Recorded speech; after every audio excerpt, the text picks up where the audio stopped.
کوئی قصے کہانیاں نہیں، کوئی لچھے دار تقریر نہیں، بات سیدھی، قولوا قولا سدیدا، کسی کو اچھی لگے تب بھی، بری لگے تب بھی، کسی کے مذہب کے خلاف ہو تب بھی۔ رب مجھ سے پوچھے گا کیا کر کے آئے ہو؟ لوگ ابو بکر کو، عمر کو گالیاں دے رہے تھے، تم نے ابو بکر اور عمر کا دفاع کیوں نہیں کیا؟ میں نے رب کو جواب دینا ہے، لوگوں کو جواب نہیں دینا۔ لوگ تو کبھی راضی نہیں ہوتے، لوگ کبھی راضی نہیں ہوتے، لوگ مر جاتے ہیں لوگوں کو راضی کرتے کرتے، بھائیوں کی لڑائیوں میں بھی مر جاتے ہیں، نوجوانوں کا ایکسیڈنٹ ہو تب بھی مر جاتے ہیں۔ کیا وہ خوبصورت موت ہے ابو بکر و عمر کا دفاع کرتے ہوئے آئے؟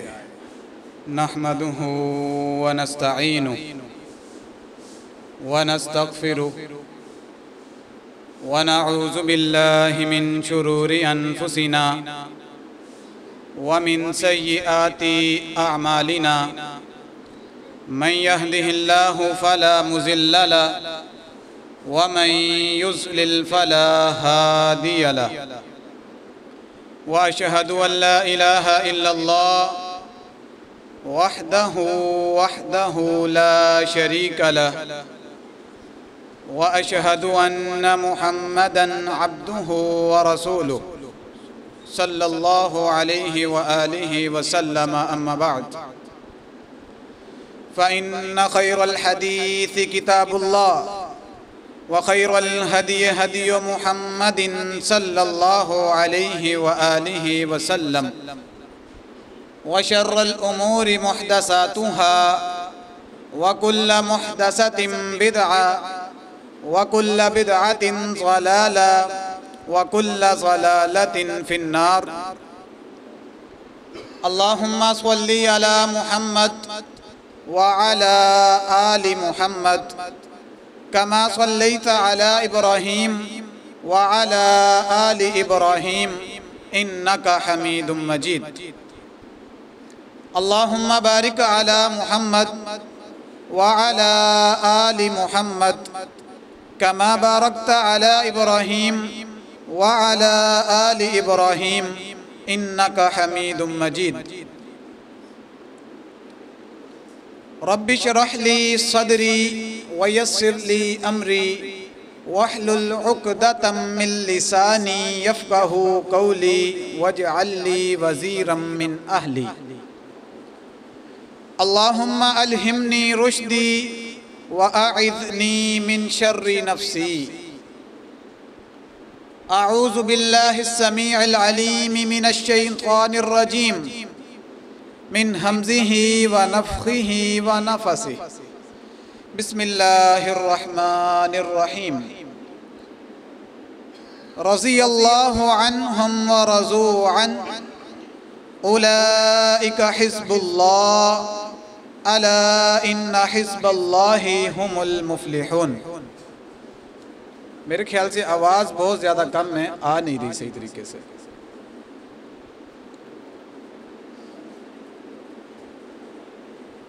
ہر قسم کی حمد و ثنا، تعریف و کبریائی اللہ وحدہ لا شریک کے لیے خاص ہیں،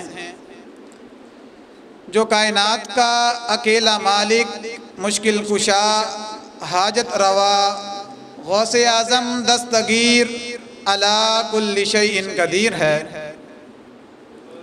انگنت، لا تعداد، بے حد و بے شمار درود و سلام امام الانبیاء، امام اعظم، رہبر اعظم، اعلیٰ حضرت جناب محمد الرسول اللہ صلی اللہ علیہ وآلہ وسلم کی ذات اقدس و اعلیٰ و بالا پر۔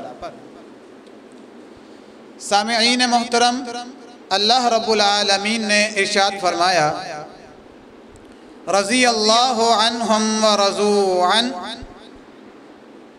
کہ میں خالق کائنات صحابہ کرام سے راضی ہو گیا اور یہ صحابہ مجھ سے راضی ہو گئے۔ اب اسی آیت کے پیش نظر تمام مسلمانوں کا یہ عقیدہ ہے کہ اللہ رب العالمین کے دین کے اندر صحابہ ریڑھ کی ہڈی کی مانند ہیں۔ صحابہ کو نکال دیا جائے تو دین اور اسلام کی عمارت زمین پر آ گرتی ہے۔ اسی ایمانی جذبے کو لے کر بے شمار علماء کرام اس سرزمین پاکستان میں شہید ہوئے۔ ان کا یہ نقطہ نظر تھا کہ جو شخص صحابہ کرام رضوان اللہ علیہم اجمعین کی گستاخی کرے اس کو قانونی سزا دی جائے۔ بے شمار علماء نے پیسہ خرچ کیا، جانیں دے دی ایک بل پاس کروانے کے لیے کہ ہمارے ملک پاکستان میں جو لا الہ الا اللہ کی بنیاد پر ہم نے حاصل کیا تھا اور صحابہ کے نقش قدم پر چلتے ہوئے کفار کے ظلم سہ کر مدینہ کی ریاست کی طرح اس ملک پاکستان کو ہم نے اور ہمارے بڑوں نے قربانیاں دے کر حاصل کیا، اس ملک کے اندر صحابہ کرام رضوان اللہ علیہم اجمعین کی جو شخص گستاخی کرے، اہل بیت اعظام رضوان اللہ علیہم اجمعین کی کوئی شخص گستاخی کرے، ان پر تنقیص کرے، اس کو کڑی سے کڑی سزا ہونی چاہیے تاکہ کوئی شخص قانون اپنے ہاتھ میں نہ لے۔ ہماری جماعت کے محسن فضیلت الشیخ سینیٹر ڈاکٹر عبدالکریم حافظہ اللہ تعالی، اسی طرح جماعت اسلامی اور دیگر جماعتوں کے سربراہ نے یہ بل پیش کیا سینٹ کے اندر، اور یہ بل اگست کے شروع کے اندر پاس ہو گیا۔ اب یہ پاکستان کا قانون بن چکا کہ جو شخص صحابہ کرام و اہل بیت اعظام رضوان اللہ علیہم اجمعین کی گستاخی کرے گا اس کو قانون عمر قید کی سزا دے گی۔ الحمدللہ یہ بل تو پاس ہو گیا، بڑی محنتوں کے بعد، بڑی قربانیوں کے بعد۔ ہمارے علامہ احسان علی ظہیر شہید رحمت اللہ علیہ وہ بھی اس بل اور اس موقف کی وجہ سے شہید کیے گئے، لیکن الحمدللہ 2023 اگست میں یہ بل پاس ہو چکا۔ لیکن ایک خاص طبقہ ہے، کچھ خاص لوگ ہیں جو دن رات پریشان ہیں اس بل کے پاس ہونے کی وجہ سے، جو میٹنگیں کر رہے ہیں، ابھی پرسوں میٹنگ کی اور ان کی دن رات کی نیندیں حرام ہو چکی ہیں، اور وہ سوشل میڈیا پر یہ اعلان کر رہے ہیں کہ ہم اس ترمیمی بل کو نامنظور سمجھتے ہیں، ہم نہ مانتے ہیں اس کو، ہماری نہ ہے، ہم نہیں مانتے اس کو۔ سوشل میڈیا کے اوپر ان کی ویڈیوز کھل کے سامنے آ گئی اور ہمیں معلوم ہو گیا کن کے دلوں میں صحابہ و اہل بیت کی محبت ہے اور کن کے دلوں میں نہیں ہے۔ اب انہوں نے اہل سنہ کو اور اس کی معصوم عوام کو دھوکے میں ڈالنا شروع کر دیا۔ اس خاص طبقے کے بڑے بڑے علماء اپنی ویڈیوز میں کہہ رہے ہیں کہ اپنی کتابیں کھولو، گستاخی تو تم نے تمہاری کتابوں میں لکھی ہے۔ وہ کہہ رہے ہیں جاؤ قرآن پکڑو، اپنے مولوی کے سر پہ رکھو اور پوچھو فلاں کا دشمن کون، فلاں کی لڑائی کیوں ہوئی، فلاں صحابی ایسے کیوں، فلاں ایسے کیوں۔ کہتے جب کانٹ چھانٹ کر دو گے پھر جو چند رہ جائیں گے وہ صحابہ ہیں، ہم ان کو مانیں گے۔ یہ بات کر رہے ہیں اور کہہ رہے ہیں کہ ہم سیدہ فاطمہ الزہرا رضی اللہ تعالی عنہ سلام اللہ علیہا کے قاتلوں کا ادب نہیں کریں گے، ان کو نہیں مانتے۔ نعوذ باللہ، یہ لوگ کہتے ہیں نعوذ باللہ من ذالک، سیدہ فاطمہ الزہرا سلام اللہ علیہا کو نعوذ باللہ صحابہ کرام نے قتل کیا تھا، استغفر اللہ۔ آج میرے خطبہ جمعہ کا موضوع تحفظ ناموس صحابہ اور ہمارا کردار یہ ہے۔ آپ اور میں 20 سال سے خطبہ جمعہ سن رہے ہیں، دن رات علماء کی تقریریں سنتے ہیں، فیس بک پہ سنتے ہیں، یوٹیوب پر سنتے ہیں، جلسوں میں جاتے ہیں۔ مجھے بتائیں، میں آپ میں سے کسی ایک شخص کو کھڑا کروں اور پوچھوں کہ مجھے بتائیں کوئی ابو بکر کے بارے میں بکواس کرے، عمر فاروق کے بارے میں بکواس کرے، عثمان و علی رضی اللہ تعالی عنہم اجمعین ان تمام کے بارے میں کوئی بکواس کرے تو آپ کیا اس کا دفاع کر سکتے ہیں؟ آپ کے پاس دلائل ہیں؟ جواب نہ میں ملتا ہے، جواب نہ میں ملتا ہے۔ آج ہمارے علماء اور خطباء کا ٹرینڈ چینج ہو چکا ہے، مائنڈ سیٹ چینج ہو چکا ہے۔ صرف فضائل سناتے ہیں، شانیں سناتے ہیں، قصے کہانیاں سناتے ہیں۔ اللہ کے بندو 20 سال ہو گئے جمعہ پڑھتے، ابو بکر کو کوئی گالی دے، ابو بکر کو کوئی کافر کہہ جائے، نعوذ باللہ من ذالک، ہم اٹھ کے یہ نہیں کہتے کہ تو غلط کہہ رہا ہے۔ کیوں؟ دلیل ہی نہیں ہے ہمارے پاس، تو کوئی ہمیں پتہ ہی نہیں ہے۔ قصے کہانیاں سنی ہیں، اس کو فضائل سنائیں گے ابو بکر کے، وہ کہے گا میں تو مانتا ہی نہیں۔ دلیل دو، دلیل دے لیں گے۔ آج ہمارا کردار کیا ہونا چاہیے؟ ہمارا کردار یہ ہونا چاہیے کہ ہم ان اعتراضات کا جائزہ لیں، تحقیق کریں صحیح مستند علماء سے، پھر اپنا عقیدہ اور منہج بنائیں اور اپنے پیاروں کو، اپنے دوستوں کو اور لوگوں اور مسلمانوں کو بتائیں حق کیا ہے اور باطل کیا ہے۔ سب سے بنیادی کردار ان اعتراضات کا جائزہ لینا ہے۔ آج ہم تحفظ صحابہ کرام کے نعرے لگاتے ہیں، صحابہ زندہ باد کے نعرے لگاتے ہیں، لیکن ہمیں معلوم کوئی نہیں، پتہ کوئی نہیں کہ صحابہ کرام کا تحفظ کیسے کرنا ہے، ان کا دفاع کیسے کرنا ہے۔ چند اہم باتیں آپ کے سامنے رکھوں گا، گوڈے چھوڑ کر توجہ کے ساتھ میری بات سماعت فرمائیے گا۔ جو بزرگ ہیں یا بیمار ہیں وہ ٹیک لگا سکتے ہیں، البتہ جو صحت مند ہیں ان کے لیے جائز نہیں کہ خطبہ جمعہ کے اندر گوڈے پکڑیں یا ٹیک لگا کر بیٹھیں۔ اللہ رب العالمین نے قرآن مجید کے اندر صحابہ کرام سے راضی ہونے کا سرٹیفکیٹ جاری کر دیا ہے۔ اب ایک سوال ہے، کیا ہر شخص صحابی بن سکتا ہے؟ کوئی بھی شخص صحابی بن سکتا تھا کیا؟ ایک سوال ہے۔ اب اس کے اوپر ہم غور و فکر کرتے ہیں۔ حدیث مسند احمد کے اندر ہے، روایت کرنے والے عبداللہ بن مسعود ہیں، مسند احمد کی 3600 نمبر روایت ہے، صحیح۔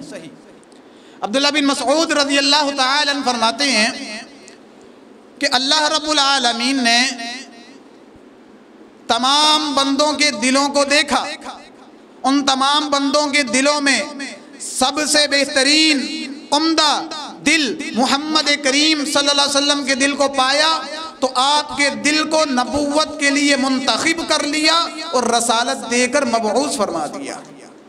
پھر اللہ رب العالمین نے تمام لوگوں کے دلوں میں جھانکا، اور جن کے دل سب سے بہترین تھے وہ صحابہ کرام تھے۔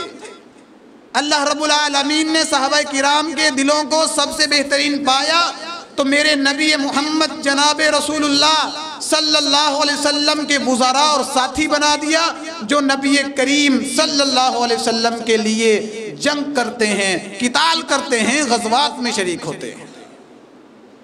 اللہ اکبر، میرے رب نے دل دیکھا تھا۔ ابو لہب بھی تو بن سکتا تھا صحابی، ابو جہل بھی تو بن سکتا تھا، کیوں نہ بنا؟ میرے رب کو اس کا دل پسند ہی نہیں آیا۔ قرآن کہتا ہے اولئک الذین امتحن اللہ قلوبہم، اللہ رب العالمین نے دلوں کا امتحان لیا۔ آج ہم اپنے کسی ادارے کے اندر کوئی ملازم رکھیں، مسجد کے اندر امام صاحب، خطیب صاحب رکھیں، کوئی مدرس رکھیں، گھر میں ملازم بھی رکھیں، جانچ پڑتال کرتے ہیں، چیک کرتے ہیں، جب ہماری تحقیق پوری ہو جائے پھر ہم اس کو ملازمت دیتے ہیں۔ اللہ کے بندو، تم نے رب کو نعوذ باللہ اتنا کمزور سمجھ لیا کہ میرے نبی کے ساتھیوں کو رب نے وہ عطا کرنے تھے جو دین کے بعد پھر جانے تھے، جو دین سے پھر جانے تھے، دین سمجھنے کے بعد بھی دین سے الٹ چلنا تھا انہوں نے۔ اللہ اکبر، یہ عقل میں تو بات نہیں آتی۔ آج کا ایک کمزور انسان اپنے گھر کا ملازم رکھتے ہوئے جانچ پڑتال کرتا ہے، میرے رب نے جس دین کو دنیا میں پھیلانا تھا اس پھیلانے والوں کو منتخب کرتے ہوئے میرا رب امتحان نہیں لے گا، چیک نہیں کرے گا۔ قرآن کہتا ہے رب نے چیک کیا، اولئک الذین امتحن اللہ قلوبہم، میرے رب نے امتحان لیا۔ جب امتحان لے لیا میرے رب نے پاس کر دیا، للتقوی، تقوی میں دیکھا کہ سب سے اعلیٰ ہیں تو میرے نبی کے ساتھی بنا دیا۔ یہ میرے رب نے چنا ہے ان کو۔ کس نے چنا ہے؟ رب نے چنا ہے۔ اللہ اکبر. تو رب کے چننے میں کوئی گنجائش، کوئی شک رہ سکتا ہے؟ رب نے چنا، اور تربیت کس نے کی ہے؟ اللہ اکبر. قرآن کہتا ہے یتلو علیہم آیاتہ ویزکیہم ویعلمہم الکتاب والحکمہ. سورہ آل عمران ہے کہ یہ پیغمبر ہم نے مبعوث فرمائے، ان کا مقصد قرآن پاک کی آیات کو تلاوت کرنا اور لوگوں کے نفسوں کا تزکیہ کرنا، اور بطور معلم، استاذ، ان کو سکھانا، پڑھانا اور حکمت کی باتیں بتلانا. تو نبی کریم صلی اللہ علیہ وسلم کون ہوئے؟ استاذ ہوئے صحابہ کرام کے رضوان اللہ علیہم اجمعین. مجھے ایک بات بتلائیں، چننے والا اللہ ہے، تربیت کرنے والا مصطفیٰ ہے، تو وہ صحابہ گمراہ کیسے ہو سکتے ہیں؟ اللہ تو قرآن میں کہتا ہے نا فَإِنْ آمَنُوا بِمِثْلِ مَا آمَنْتُمْ بِهِ فَقَدْ اهْتَدَوْا. ایمان والو ویسا ایمان لے کر آؤ جیسے میرے نبی کے یاروں نے ایمان لے کر آئے. جیسے میرے نبی کے یار ایمان لے کر آئے ہیں ویسا ایمان لے کر آؤ. اللہ اکبر. آج لوگ کہیں ہم صحابہ کو نہیں مانتے، اِنَّا لِلَّهِ وَإِنَّا إِلَيْهِ راجعون. میرے رب نے صحابہ کرام کا امتحان لیا، امتحان لینے کے بعد، مصطفیٰ نے تربیت کرنے کے بعد اللہ نے ان کو پاس کر دیا. پاس کرنے کے بعد رب نے قرآن میں ان کے گولڈ میڈلز ذکر کر دیے. آپ نے نشان حیدر سنا ہوگا، نشان شجاعت سنا ہوگا. میرے رب نے قرآن میں صحابہ کے گولڈ میڈل ذکر کیے. رب فرما رہا ہے اولئک هم الراشدون صحابہ، اولئک هم الفائزون صحابہ، اولئک هم المتقون صحابہ، اولئک هم المؤمنون صحابہ، اولئک هم المفلحون صحابہ، اولئک هم المؤمنون صحابہ، اولئک هم المہتدون صحابہ، اولئک علی ھدی من ربہم صحابہ.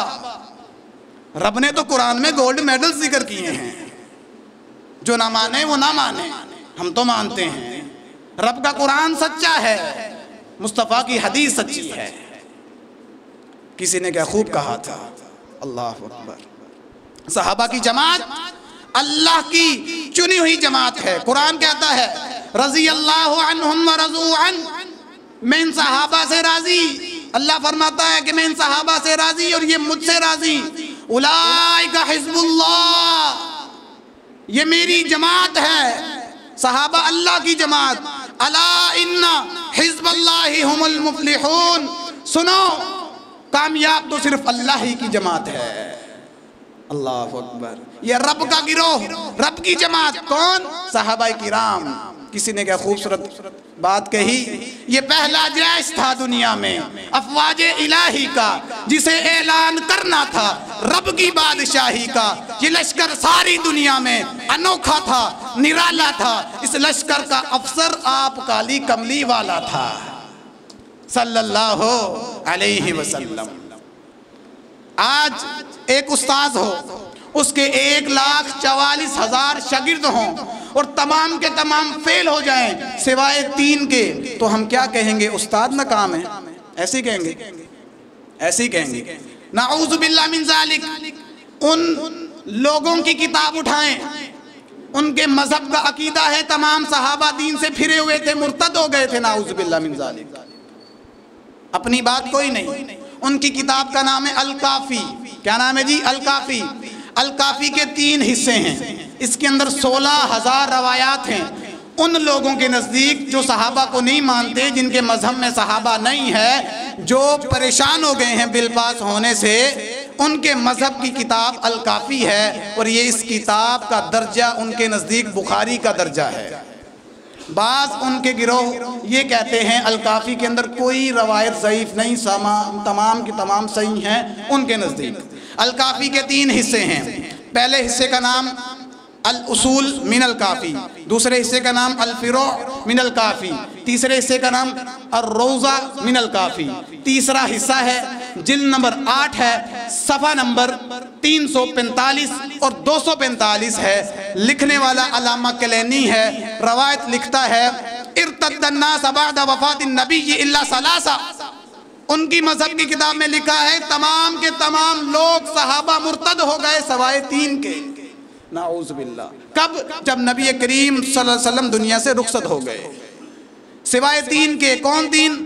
مقداد بن اسود، ابو ذر غفاری، سلمان فارسی، نعوذ باللہ۔ ان تین صحابہ کے علاوہ تمام صحابہ نعوذ باللہ مرتد ہو گئے۔ انا للہ و انا الیہ راجعون۔ تمہاری بات مان لیں تو میرے نبی کریم صلی اللہ علیہ وسلم کی توہین ہوتی ہے۔ مجھے بتاؤ، جس کے شاگرد 1,44,000 ہوں، تمام کے تمام فیل ہو جائیں، 3 باقی رہیں، 3 پاس ہوں، تو اس استاذ کا قصور نکالا جاتا ہے۔ ان کی بات جھوٹی ہے، ان کی یہ روایت ہم نہیں مانتے، اللہ کا قرآن مانتے ہیں۔ میرے نبی کے تمام صحابہ اولئک هم المفلحون، تمام صحابہ کامیاب ہیں، 1,44,000 صحابہ کامیاب ہیں۔ میرے محمد مصطفیٰ علیہ السلام سے بڑا کوئی استاذ نہیں، کوئی معلم نہیں، کوئی کامیاب اور کمانڈر نہیں، کوئی افسر نہیں۔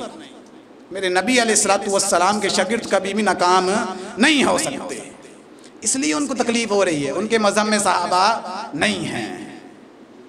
امام ابن قتیبہ رحمہ اللہ تعالی فرماتے ہیں، اگر یہ مان لیا جائے کہ نعوذ باللہ نبی کریم صلی اللہ علیہ وسلم کے دنیا سے رخصت ہونے کے بعد صحابہ کرام پھر گئے تھے، مرتد ہو گئے تھے، تو کیا اللہ نے ان لوگوں کی مثالیں تورات اور انجیل میں دی ہیں جو نعوذ باللہ نبی کے بعد جنہوں نے مرتد ہو جانا تھا؟ قرآن نہیں کہتا مثلہم فی التوراۃ والانجیل؟ میرے نبی کے یاروں کا تو ذکر تورات میں بھی ہے، انجیل میں بھی ہے۔ نعوذ باللہ رب کو نہیں پتا تھا تو جو رب نے مثالیں تورات اور انجیل میں دی ان کی؟ آگے فرماتے ہیں امام ابن قدامہ رحمۃ اللہ علیہ، کہتے ہیں اگر یہ مان لیا جائے کہ صحابہ نعوذ باللہ مرتد ہو گئے، نعوذ باللہ من ذالک، تو کیا یہ کہیں گے کہ اللہ کو خبر تھی؟ نعوذ باللہ پھر بھی اللہ نے کہا میں تمام سے راضی ہوں، کہ اللہ کو خبر تھی اس کی؟ اگر یہ کہیں کہ اللہ کو خبر ہی نہیں تھی، ہمیں خبر ہوئی ہے، امام ابن قتیبہ رحمۃ اللہ علیہ کہتے ہیں جو بھی بات کہو گے کفر یا کلام کہو گے۔ اللہ کو خبر تھی میرے نبی کے تمام صحابہ جنتی ہیں، تمام صحابہ عادل ہیں، تمام صحابہ نبی کے ساتھ مخلص ہیں، کوئی بھی صحابی مرتد نہیں ہوا تھا، دین سے نہیں پھرا تھا۔ شیخ الاسلام ابن تیمیہ رحمت اللہ علیہ فرماتے ہیں جب رب کسی سے راضی ہو جاتا ہے دوبارہ اس سے ناراض نہیں ہوتا، دوبارہ اس سے ناراض نہیں ہوتا۔ آج کا شخص کہے اللہ فلاں سے راضی کیوں ہوا؟ بھائی تجھے جتنی مرضی تکلیف ہو، رب نے کہا میں تو راضی ہو گیا۔ جو صحابہ سے راضی نہیں دراصل وہ رب سے راضی نہیں، کیونکہ رب نے کہا ہے نا میں صحابہ سے راضی ہوں۔ اب یہاں ایک شبہ ہے، اس کا ازالہ کرتا چلا جاؤں۔ بعض لوگ روایات پیش کرتے ہیں، جی بخاری کی روایت ہے، جی کون سی روایت ہے سنائیں؟ ایک شخص فوت ہوا، ہاں جی فوت ہو گیا، پھر کہتے ہیں جی نبی پاک نے فرمایا جی یہ شخص جہنم میں جائے گا، صحابہ نے کہا یہ جنتی ہے، صحابہ نے کہا تھا یہ شخص جنتی ہے، لیکن نبی کریم صلی اللہ علیہ وسلم نے کہا یہ جہنم میں جائے گا۔ وجہ کیا ہے؟ اس نے مال غنیمت سے چادر چلائی تھی، چادر چوری کی تھی، اس لیے جہنم میں جائے گا۔ یاد رکھیں اس اصول کو، محدثین کے اس اصول کو اپنے ذہنوں میں یاد رکھیں، کوئی گمراہ شخص آپ کو گمراہ نہ کر پائے، آپ کے عقیدے پر وار نہ کرے۔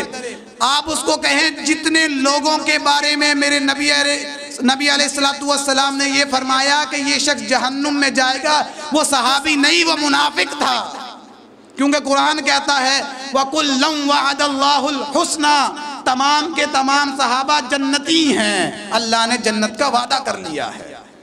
جس کو جہنم کی وعید نبی کریم صلی اللہ علیہ وسلم نے سنائی کہ اس نے چادر چوری کی، اس نے خودکشی کی، اس نے فلاں کام کیا تو یہ جہنم میں چلا گیا، وہ لوگ صحابی نہیں تھے۔ پتہ نہیں ہے آپ کو مدینے میں کتنے منافق تھے؟ جس نے چادر چوری کی تھی اس کا نام مدعم تھا، بظاہر تو مسلمان تھا منافق، تیر لگا مر گیا، صحابہ نے کہا یہ جنت میں جائے گا، جنت کی خوشخبری اس کے لیے۔ نبی کریم صلی اللہ علیہ وسلم نے فرمایا یہ جنت میں نہیں جائے گا، اس کو وہ چادر جہنم میں لے کر جائے گی۔ اس لیے جن لوگوں کے بارے میں نبی کریم صلی اللہ علیہ وسلم نے یہ فرما دیا کہ یہ جہنم میں جائیں گے وہ صحابہ نہیں تھے، تمام صحابہ جنتی ہیں، یہ عقیدہ اور منہج بنا کے لے کر جائیں۔ آگے چلیں، اعتراض کیا جاتا ہے کہ سیدنا ابو بکر صدیق رضی اللہ تعالی عنہ اور سیدنا عمر فاروق رضی اللہ تعالی عنہ، یہ ان دونوں کی وجہ سے سیدہ فاطمۃ الزہرا سلام اللہ علیہا رضی اللہ تعالی عنہا اماں جان یہ شہید ہو گئی تھی، یہ قتل کر دی گئی تھی، نعوذ باللہ۔ اس بات کا جائزہ لیتے ہیں، بات وہ جو مستند، کوئی قصے کہانیاں نہیں، کوئی لچھے دار تقریر نہیں، بات سیدھی، قولوا قولا سدیدا، کسی کو اچھی لگے تب بھی، بری لگے تب بھی، کسی کے مذہب کے خلاف ہو تب بھی۔ رب مجھ سے پوچھے گا کیا کر کے آئے ہو؟ لوگ ابو بکر کو، عمر کو گالیاں دے رہے تھے، تم نے ابو بکر اور عمر کا دفاع کیوں نہیں کیا؟ میں نے رب کو جواب دینا ہے، لوگوں کو جواب نہیں دینا۔ لوگ تو کبھی راضی نہیں ہوتے، لوگ کبھی راضی نہیں ہوتے، لوگ مر جاتے ہیں لوگوں کو راضی کرتے کرتے، بھائیوں کی لڑائیوں میں بھی مر جاتے ہیں، نوجوانوں کا ایکسیڈنٹ ہو تب بھی مر جاتے ہیں۔ کیا وہ خوبصورت موت ہے ابو بکر و عمر کا دفاع کرتے ہوئے آئے؟ اللہ اکبر۔ اب جی بیان کیا جاتا ہے کہ جب نبی کریم صلی اللہ علیہ وآلہ وسلم دنیا سے چلے گئے، کہاں چلے گئے؟ اللہ رب العالمین کے پاس۔ تو سیدہ فاطمۃ الزہرا سلام اللہ علیہا کے دروازے پر عمر فاروق گئے، انہوں نے دروازے کو توڑا، سیدہ فاطمۃ الزہرا سلام اللہ علیہا نعوذ باللہ زمین پر گر گئیں، ان کے بطن میں ایک بچہ تھا، وہ نعوذ باللہ ضائع ہو گیا، اور دروازے کو حضرت عمر فاروق نے آگ لگا دی۔ استغفر اللہ۔ جتنے جھوٹ اکٹھے کیے جائیں ان سب سے بڑا جھوٹ یہ واقعہ ہے۔ اب یہ صرف اتنی بات کیا کہ بس نہیں، آپ کو پوری تحقیق اور جائزہ سناتا ہوں۔ یہ روایت، یہ بات کدھر ہے؟ ان لوگوں کی، ان مخصوص طبقے والوں کی کتابوں کے اندر کسی کتاب میں یہ واقعہ موجود نہیں سوائے ایک کتاب کے۔ ان کی 4 معتبر کتابیں ہیں، الکافی، تہذیب الاحکام، الاستبصار اور من لا يحضر الفقیہ۔ یہ 4 کتابیں ہیں، جس طرح ہمارے نزدیک 6 کتابیں ہیں نا، بخاری، مسلم، ابو داؤد، ترمذی، ابن ماجہ اور نسائی، ان کے نزدیک یہ 4 کتابیں ہیں۔ ان 4 کتابوں میں یہ واقعہ موجود نہیں۔ ہماری سیاہ ستہ میں کسی کتاب میں یہ واقعہ موجود نہیں۔ ہماری کن کتابوں میں یہ واقعہ ہے؟ پہلے یہ سن لیں۔ یہ واقعہ ہے تاریخ طبری میں اور مصنف ابن ابی شیبہ میں۔ آگے محدثین نے لکھا ہے یہ جھوٹا اور من گھڑت اپنے پاس سے لکھا واقعہ ہے، اس کی کوئی سند نہیں۔ شاہ عبد العزیز محدث دہلوی رحمت اللہ علیہ اپنی کتاب تحفہ اثنا عشریہ میں لکھتے ہیں یہ واقعہ حضرت عمر فاروق پر بہتان ہے، اس کی کوئی سند نہیں، یہ بے اصل ہے، جھوٹا واقعہ ہے۔ اب کہتے ہیں ہم تمہاری کتاب کو نہیں مانتے، نہ مانو، چلو تمہاری کتاب کھولتے ہیں۔ ان کی کتاب، کون سی کتاب میں یہ واقعہ ہے؟ کتاب السقیفہ کے اندر یہ واقعہ ہے۔ یہ کتاب کس کی طرف منسوب ہے؟ سلیم بن قیس الحلالی کی طرف یہ کتاب منسوب ہے کہ اس کی یہ کتاب ہے، اس میں یہ واقعہ ہے حضرت عمر فاروق رضی اللہ تعالیٰ عنہ کا۔ اس کتاب کے بارے میں انہی کا محدث کیا کہتا ہے وہ سنیں۔ تصحیح الاعتقاد ہے، صفحہ نمبر 72 ہے، اس کے اوپر شیخ مفید لکھتا ہے جو ان کا بہت بڑا فقیہ اور محدث ہے، وہ لکھتا ہے یہ جو کتاب السقیفہ ہے، سلیم بن قیس الحلالی کی کتاب ہے، یہ ساری کی ساری کتاب جھوٹی اور فریب سے بھری ہوئی ہے۔ اس کتاب میں کوئی ایک بات بھی صحیح اور سکہ نہیں جس پر عمل کیا جائے، یہ غلطیوں کا منبع ہے یہ کتاب۔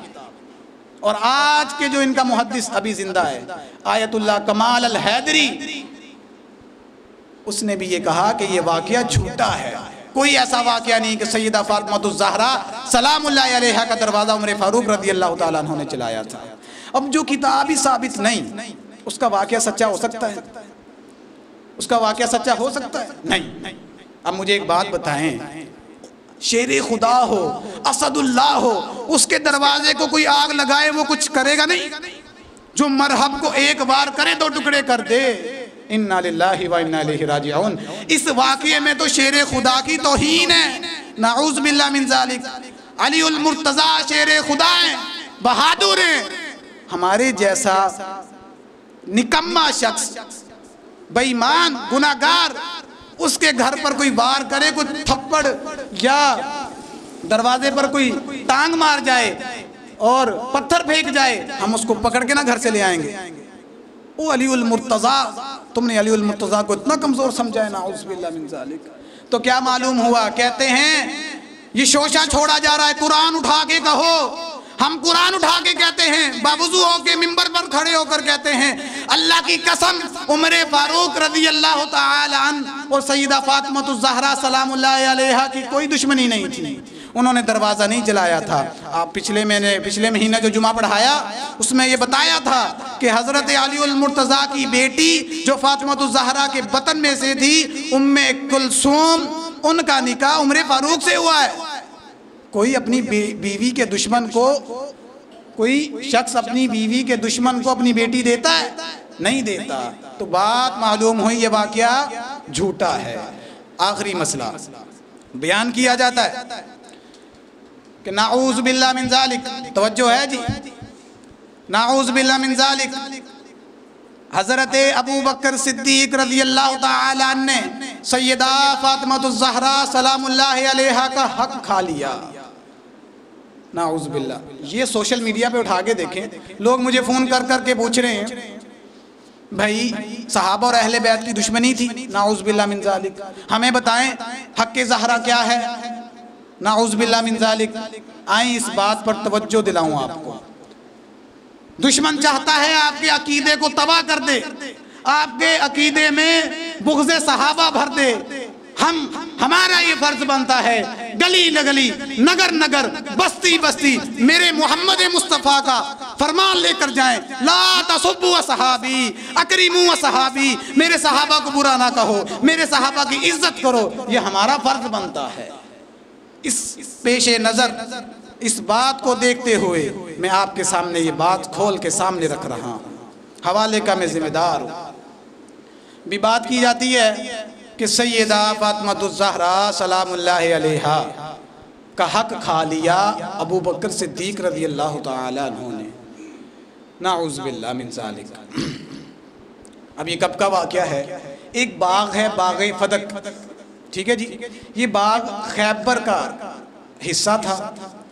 یہودیوں نے جنگ نہیں کی نبی کریم صلی اللہ علیہ وسلم سے، بغیر جنگ کیے نبی کریم صلی اللہ علیہ وسلم اور آپ کے ساتھیوں کو خیبر کی زمینیں دے دی۔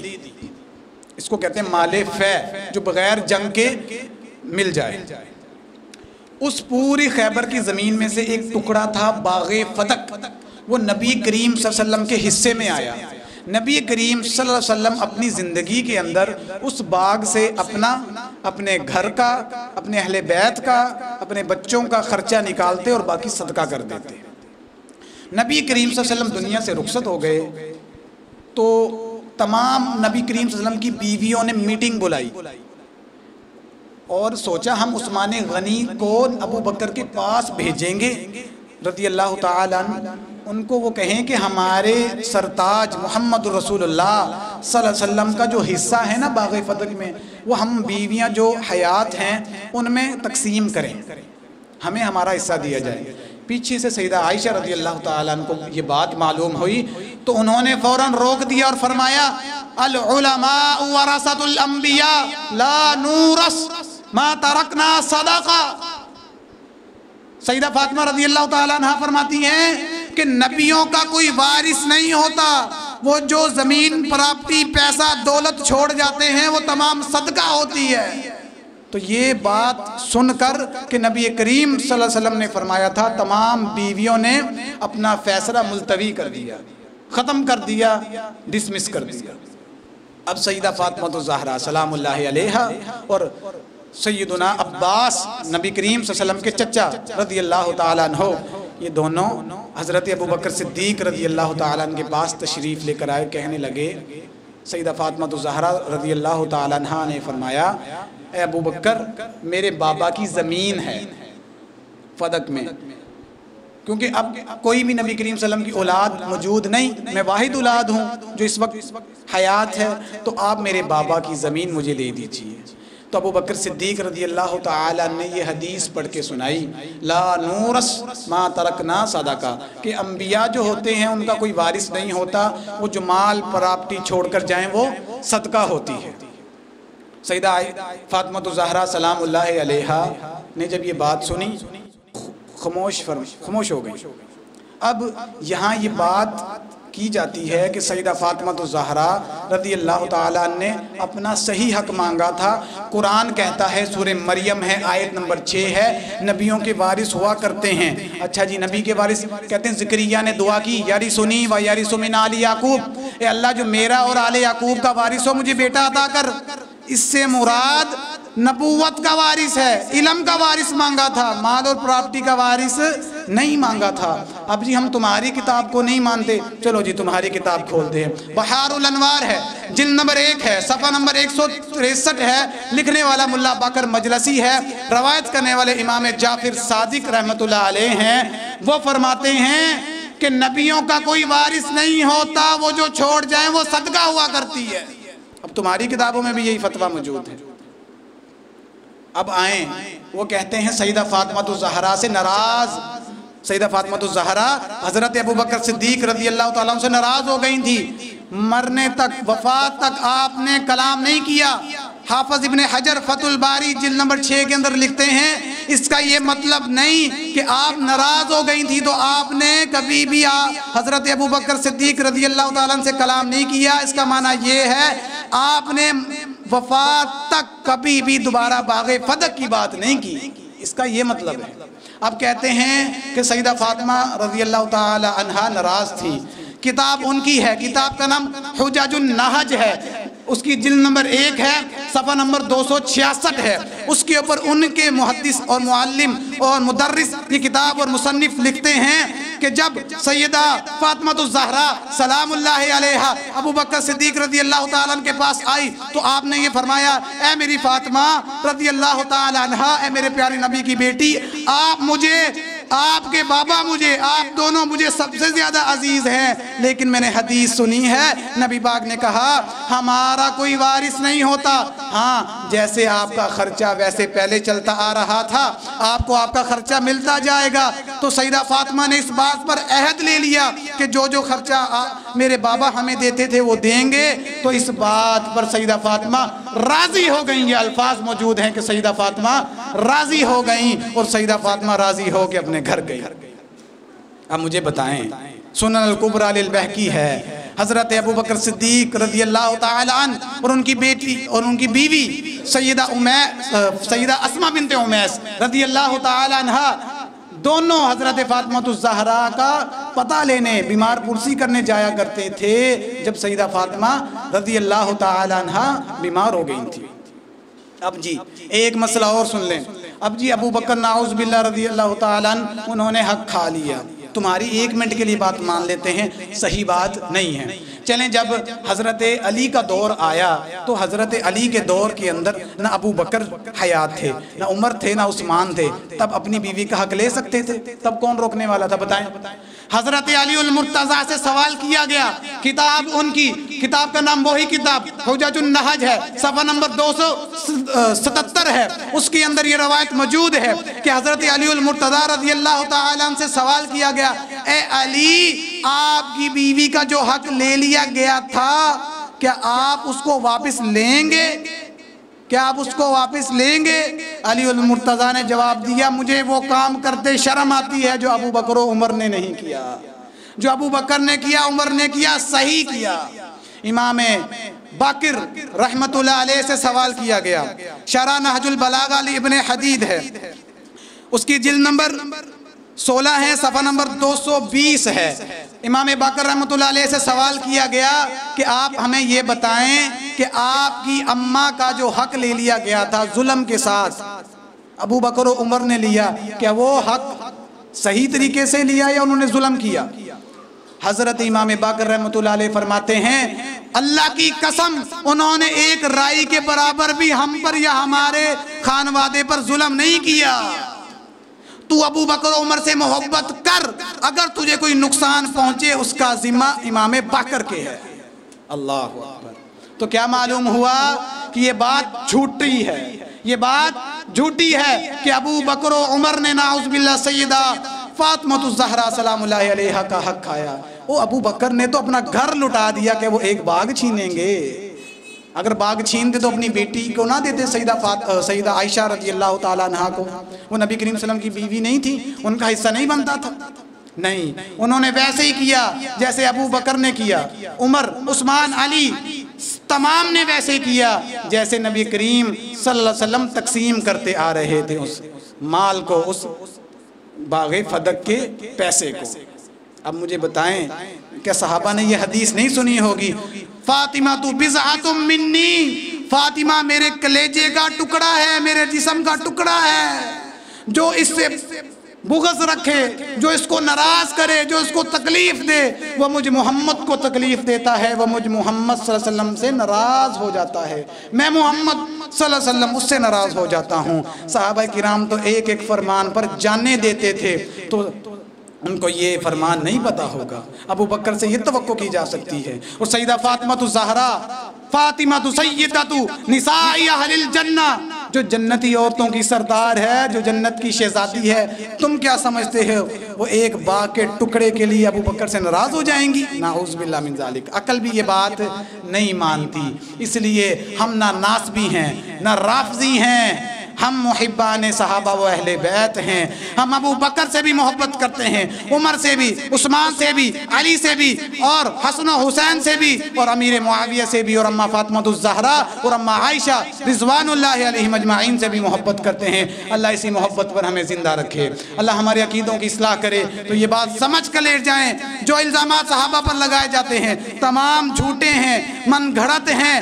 صحابہ نبی کریم صلی اللہ علیہ وسلم کے اہل بیت کے دشمن نہیں تھے، بلکہ اہل بیت کے خادم تھے۔